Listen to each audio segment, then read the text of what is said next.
Nous allons voir maintenant comment faire plusieurs photos dans un projet, car comme nous l'avons vu jusqu'à maintenant, nous ne pouvons faire que deux photos en même temps, photo modèle entre guillemets, ou photo, enfin bref, il n'y a que le nom qui change.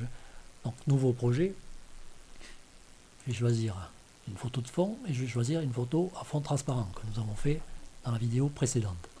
Rapidement, hein, pour ça que c'est pas forcément parfait, mais bon. Donc là, par exemple, je veux qu'il soit ici. Je diminue un petit peu là. Voilà. Et je voudrais par exemple une autre personne à côté. Ça veut dire, mais on peut faire que deux photos. Alors ce qu'on va faire, on va enregistrer la scène avec les deux photos. Ensuite, on va la réouvrir comme si c'était qu'une seule photo et on remet une autre. Comme ça, on peut en mettre 10 si on veut. Il suffit de le faire 2 par 2 à chaque fois. Donc là, j'exporte ma scène entière. Ok. Maintenant, je fais un nouveau projet. Je vais chercher la photo que je viens de faire. Alors, elle est où? 02. Et là, je vais reprendre le même personnage et parler plus vite, mais ça peut forcément, on va en mettre un autre. Hein. Idéal. Donc, je vais mettre plus ou moins la même hauteur. Voilà. Donc, vous voyez que on peut mettre plusieurs personnes. On peut l'envoyer derrière, celui-là, par exemple. Enfin, non, là, je dis des bêtises, on peut pas. Non. Alors ça fera partie d'une autre vidéo encore. En autre technique. Donc là, pour l'instant, il va devant.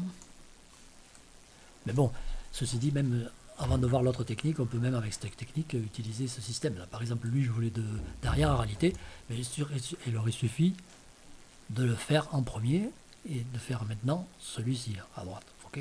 Donc c'est juste une question. Alors prenez une feuille de papier, vous regardez tel, lui je le veux de premier, donc je fais en premier, je le veux derrière, et vous regardez pour la fin ce que vous voulez devant. Ce qui revient même. Mais bon, on peut le faire avec une autre technique, mais c'est plus compliqué. C'est vrai que là, c'est plus simple. Il suffit de le faire dans l'ordre chronologique. Donc là, voilà, donc j'ai les deux.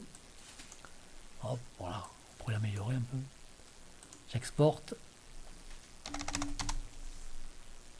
Et voilà, donc j'ai pas corrigé les teintes, j'ai fait vite fait, c'est juste pour montrer le principe donc de pouvoir travailler sur plusieurs photos, malgré qu'on peut faire que deux à la fois à chaque fois.